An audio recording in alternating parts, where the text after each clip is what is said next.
Bonjour les amis, j'espère que vous allez bien. Je suis Pascal Krifingui-Colbert, Lama Kunsong, Dechen Kunsong Trinley. Et aujourd'hui, nous allons parler du melon bouddhiste. Alors, c'est pas une variété cucurbitacée qui pousse dans les campagnes, dans les champs ou dans les fermes hydroponiques pour bobos citadins. C'est comment, on peut se faire un gros melon avec la doctrine bouddhiste. Comment ça marche et comment en sortir et quel est notre programme de cours dans notre temple qui est dédié à Dorje Shugden, Patasho, Link. C'est ce que nous allons voir aujourd'hui au cours de cette courte vidéo. À tout de suite.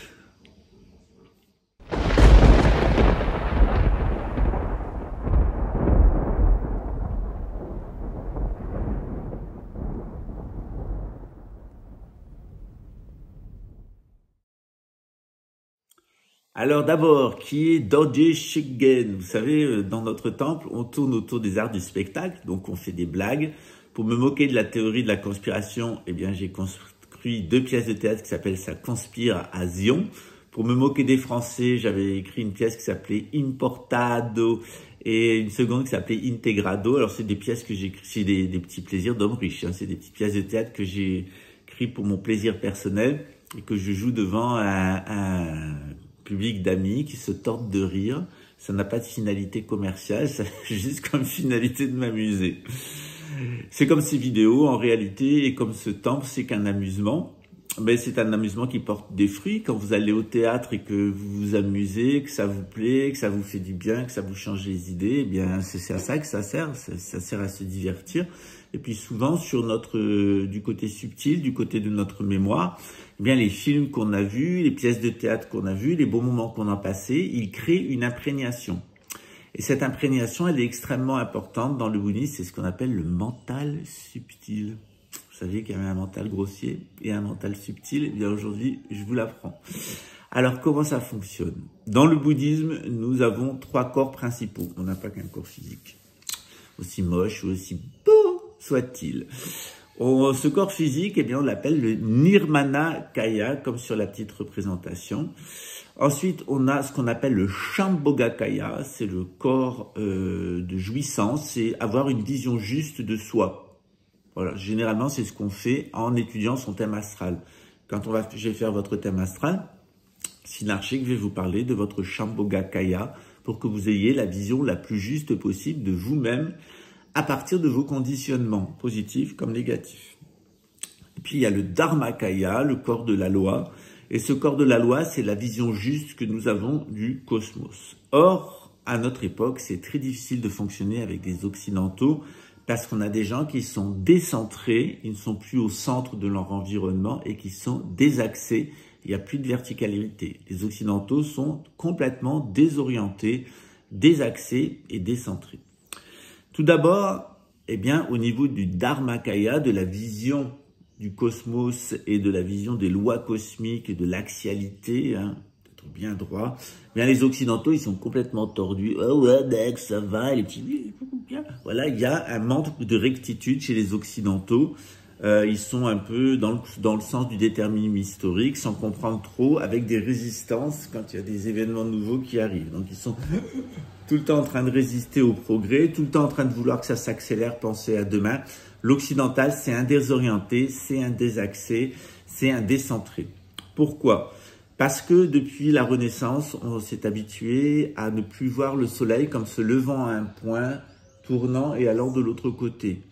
Et dans le ciel, au cours de l'année, faisant un 8. Pareil avec la lune, elle se lève à un endroit, elle se couche à un endroit, et au cours du mois, elle forme une espèce de 8. Dans le bouddhisme tibétain, le 8 du soleil et le 8 de la lune, ils forment ce qu'on appelle un dorje, qui est, comme dans Dorje Shugden, cette divinité protectrice du bouddhisme, c'est l'équilibre entre les aspects lunaires et les aspects solaires, ou plutôt les aspects solaires et les aspects lunaires du corps. Solaire masculin, lunaire féminin.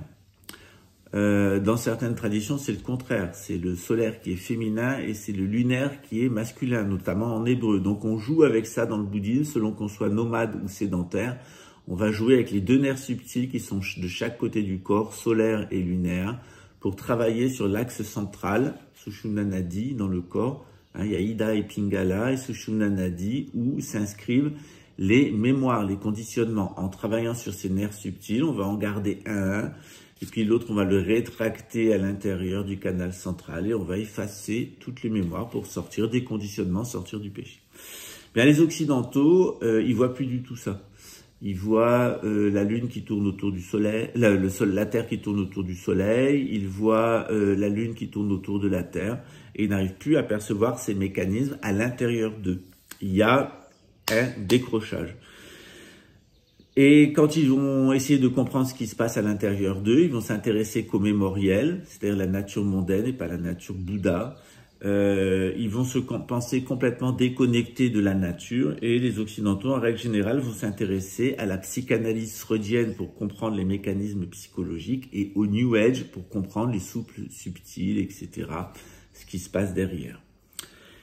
Et au niveau corporel, eh bien, les Occidentaux, au niveau du Nirmanakaya, les Occidentaux vont plutôt avoir une vision cartésienne, expérimentale et scientiste. Donc, on a des gens dans nos centres qui arrivent, qui sont cartésiens, rationalistes, ils aiment bien l'expérimentation, la science moderne, ils veulent qu'on leur prouve ce qu'on fait scientifiquement, ça nous fait bien rire. C'est à nous prouver à nous que la science existe, qu'elle dit la vérité, on n'est pas sorti de l'auberge. Et ils ont des visions freudiennes, et on parle de complexes, etc. Ça me fait toujours beaucoup rire. Et puis des visions New Age, quand ils présentent le karma, les chakras, etc. C'est pas du tout tel qu'on conçoit les choses dans le bouddhisme et l'hindouisme. Et évidemment, leur vision de l'univers, elle est complètement fausse, en particulier de l'astrologie, puisqu'ils pensent que l'astrologie décrit qui ils sont. L'astrologie, elle décrit qui vous n'êtes pas, c'est-à-dire vos conditionnements. Qui vous êtes, c'est Dieu, votre nature Bouddha. Qui vous n'êtes pas, ben c'est votre ego mondain. Il est là, mais il n'est pas vous-même. Il n'est pas votre moi ultime. Donc c'est très rigolo avec les Occidentaux. On voit arriver des crétins, enfin, je veux bien dire ce qui est, incapables de vivre dans la nature, incapables de penser sainement et complètement déconnectés par rapport au processus céleste. Alors dans ce contexte, le bouddhisme, il induit une opération de blanchiment. Jésus dit, vous êtes pareil à des sépulcres blanchis, vous paraissez beau au dehors, mais à l'intérieur, vous êtes rempli d'impureté et d'ossements. C'est un peu le cas des Occidentaux qui pratiquent le bouddhisme depuis plusieurs années. J'en discutais hier avec un ami de Sao Paulo, qui est, bon, je ne vais pas trop en dire, sinon vous allez savoir qui c'est, qui pratique depuis un certain nombre d'années, mais qui est hypersensible, mais vraiment hypersensible, complètement irrationnel. Donc je lui dis, écoute, tu devrais régler tes problèmes avec ta mère, tes problèmes d'alcool, et puis surtout la pollution que tu as au niveau intestinal, et puis ton passé d'homosexuel, c'est pas en t'interdisant les choses que ça ira bien. Elle me dit, comment tu sais ça? Je lui dis, ben c'est la différence entre être un lama et ne pas en être un, c'est-à-dire que quand tu arrives face à moi, eh bien je te connais souvent mieux que tu te connais toi-même. Et c'est pas toujours facile. Pourquoi? Parce que il lui est arrivé ce qui est arrivé à la plupart des personnes, c'est-à-dire il s'est créé un gros mental bouddhiste. Donc il est resté hypersensible au lieu d'être hypersensitif. Et il s'est créé un gros mental bouddhiste, donc il a appris toutes les notions du bouddhisme, la vacuité, l'impermanence, l'interdépendance, etc. Il connaît les écoles, il articule tout ça, il a passé des années à faire tout ça. Il en parle très bien, sauf qu'il a un mental bouddhiste. Mais ce mental bouddhiste, il ne l'a pas utilisé à la connaissance de lui-même.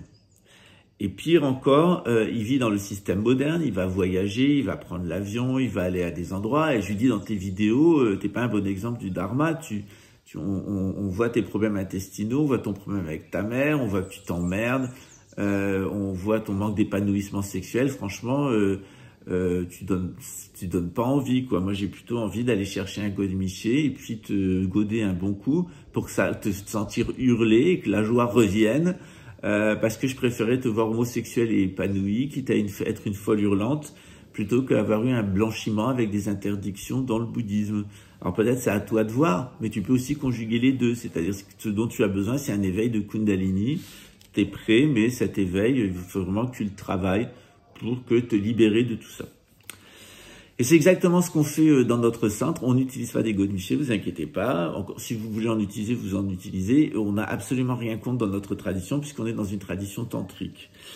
Alors, comment est-ce qu'on peut sortir de cet emprisonnement occidental? Eh bien, tout d'abord, il faut changer sa vision. du cosmos. C'est pour ça que tous les cours, je commence par la vision gnostique, le champ de vitalité, le champ de mémoire, les 5 éléments, le soleil, la lune, les 5 planètes. Et je vous invite à aller voir dans le ciel les 9 positions polaires, les 12 constellations du zodiaque, le disque qui tourne autour de nous. Si vous arrivez à concevoir le cosmos comme ça, vous êtes déjà sauvé au niveau du Dharmakaya. Ça va être beaucoup plus facile pour intégrer la loi du Bouddha, puisque les 12 causes de l'interdépendance, vous allez les trouver effectivement dans les 12 constellations du zodiaque. Les 9 positions polaires, eh bien, ce sont les 9 types de démons ou les 9 types d'ego, hein, notamment les démons royaux, le Jalpo. Et puis, les 6 mondes qu'on trouve dans le bouddhisme, ils correspondent aux 5 planètes du système solaire, plus le soleil et la lune. Et effectivement, on va avoir le jeu des éléments, qui est un jeu des couleurs à travers toutes les tankas. On retrouve les 5 couleurs de base, qui sont le blanc, le vert, le rouge, le bleu et le jaune. Voilà, et en mélange, qui permet d'obtenir toutes les couleurs. Ce sont les 5 couleurs fondamentales. Ensuite, eh bien, la deuxième étape, une fois que vous avez intégré cette vision gnostique, c'est de vous expliquer qu'il y a un moi ultime et il y a un moi mondain. Et vous montrer que c'est aussi le jeu des 5 éléments et des mémoires. Quand les 5 éléments sont purs, sans aucune mémoire, sans aucun conditionnement, eh bien, vous allez développer de l'intelligence omniprésente, de la confiance, de la compassion, de la clarté, de l'équanimité. Et de l'autre côté, lorsque vous êtes sous l'emprise des mémoires, plus ou moins, vous allez développer de la pensée duelle, de la volonté, vous avez placé votre expérience en premier, du formalisme, et soit de la froideur émotionnelle, soit des poisons émotionnels, des émotions perturbatrices. Généralement, on est entre les deux, hein. C'est comme Nasruddin qui va acheter une voiture avec sa femme. Il sort du garage et sa femme lui dit, tu sais chérie, je crois qu'on s'est fait enfler avec la voiture, on va avoir des pannes. Et son mari lui dit, écoute, on va commencer par voir pour les, Nasruddin, on va commencer par voir pour les clignotants. Si les clignotants marchent, c'est déjà un bon signe, c'est un test, c'est un conventionnement là. Voilà, donc on va se faire cette convention mentale, hein, qui est complètement arbitraire, qui n'engage que nous et qui est complètement stupide, mais on va s'illusionner avec ça. Et donc, il sort la voiture du garage automobile où il a acheté. Sa femme sort de la voiture, elle regarde le clignotant, il met le clignotant, il dit, alors on fait notre test. Sa femme lui dit, oui, vas-y chérie, est-ce que ça marche? Et elle lui dit, oui, non, oui, non, oui, non, oui, non. Eh bien, c'est exactement pareil au niveau du Dharma. Vous allez vous créer des conventions mentales, des conventionamentelush et guineguineguinelush, qui n'engagent que vous, qui vous illusionnent vous-même. Mais de temps en temps, vous allez vous donner des petits paris pour voir où vous en êtes au niveau de l'éveil, vous faire des petits tests. Ça n'engage que vous, c'est complètement arbitraire. Ça permet d'identifier un peu le flux mémoriel, ce qui n'est pas une bonne chose. Travailler avec le flux mémoriel, c'est toujours une erreur. C'est généralement ce que fait la psychanalyse. Donc, en règle générale, dans les deuxièmes étapes, je vous dépsychanalyse pour pouvoir vous soigner. Parce que tant que vous serez psychanalysé, on ne pourra pas vous soigner. Et vous dénew-agisez. Et puis ensuite, eh bien, on va vous faire entrer dans l'expérimentation des processus subtils avec des initiations, notamment l'initiation de Reiki ou les initiations au Klong, où vous allez connaître les Tsa. Voilà. C'est-à-dire, vous allez connaître l'énergie interne à partir des canaux subtils. Voilà. Alors, il faut savoir qu'entre le domaine du mental ordinaire et le processus subtil, il y a ce qu'on appelle entre les deux le sens interne ou le mental subtil. Et ce mental subtil, c'est lui qui va transmigrer, c'est ce qu'on appelle le flux de conscience. Donc, dans notre temple, on fait ça tous les ans. On donne des cours qui permettent de changer de gnose déjà, pour avoir une autre vision du cosmos qui nous entoure. Ne plus voir l'univers, mais voir le cosmos et voir les mécanismes naturels. Et je vous invite à aller les voir dans la nature. Ça, c'est le premier point. Le deuxième point, on distingue bien, grâce au jeu des éléments, le moi ultime et le moi mondain. On va étudier les égotypes. Et puis, on utilise, alors d'abord les distorsions, on reprend confiance dans notre flux énergétique intérieur, on reprend confiance en soi, on s'aperçoit qu'on a un flux mémoriel qui nous conditionne. On va s'apercevoir qu'il y a 5 éléments, qu'il y a 7 astres, qu'il y a 9 types d'ego et qu'il y a 12 enchaînements qui sont liés aux constellations du zodiaque. Et c'est ce que le Bouddha appelle les 12 nidanas, les 12 causes de l'interdépendance. Donc on explore tout ça pour se connaître d'un point de vue psychologique, qui je suis d'un point de vue mémoriel et d'un point de vue vital, qui je suis dans le mondain et dans l'ultime, qui je suis dans les distorsions élémentales, qui je suis dans les distorsions astrales, qu'est-ce que je suis au niveau de l'ego, comment se forme mon ego, 9 égotypes. comment je suis au niveau spirituel et comment je peux m'éveiller en trouvant mon mentor spirituel. C'est ce qu'on fait au cours de l'année. Dans le cours de Gnose 1, par exemple, c'est ce qu'on retrouve. Et puis, il y a évidemment des cours intermédiaires. Alors, les cours intermédiaires, par exemple, pour décrire le monde moderne et en sortir, voir notre conditionnement mental, hein, les mécanismes qui nous enferment dans cette espèce de gros mental d'occidental désaxé, désorienté et décentré. On prend un souffre-douleur. Cette année, on a pris Elon Musk. L'année dernière, c'était Harry Windsor, parce que un est l'antéchrist et l'autre est le faux prophète. Donc, allez, on a donné au mois de février un cours qui s'appelait Elon Musk, le piège scientifique ou les sorcelleries d'Elon Musk. Il y a toujours un groupe qui est ouvert d'ailleurs sur WhatsApp où on lui taille un short en montrant comment sa pensée est celle du DARPA, c'est-à-dire des néandertaliens, des gens qui ont un problème de champignons atomiques. Ce mois-ci, on a donné, pour mieux que vous compreniez les mécanismes moi ultime, moi mondain, eh bien l'initiation à la force, à la compassion, l'initiation à Chenrezig et Mahastamaprapta. On a commencé par Chenrezig, maintenant Avalokiteshvara, le Bouddha de la grande compassion. Et dans 6 mois, on aura le Bouddha de la grande force pour vous apprendre à jouer avec le soleil et la lune.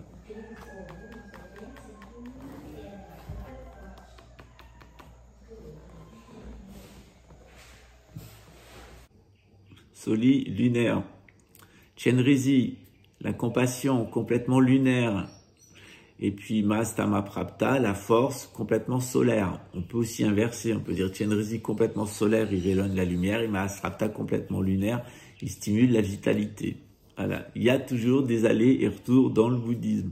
À droite, à gauche, à gauche, à droite, à droite, à gauche, à gauche, à droite, à gauche, à gauche, à gauche, à droite. Nationalisme, socialisme, nationalisme, socialisme.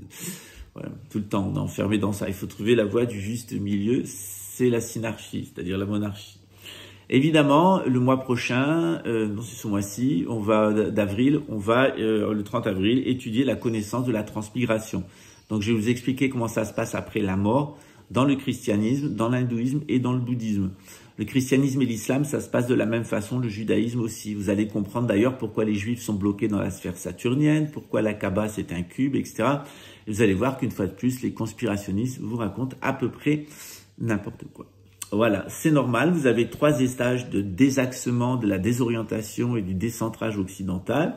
Le décentrage rationaliste cartésien, le décentrage irrationnel freudien et New Age, et le décentrage spirituel où vous avez une vision complètement fausse qui est la vision copernicienne ou la vision universelle qui est une vision complètement fausse du point de vue de l'être humain, puisque l'être humain qui regarde le cosmos comme un univers dans lequel il voyage, il a plus de centre et il est plus au centre.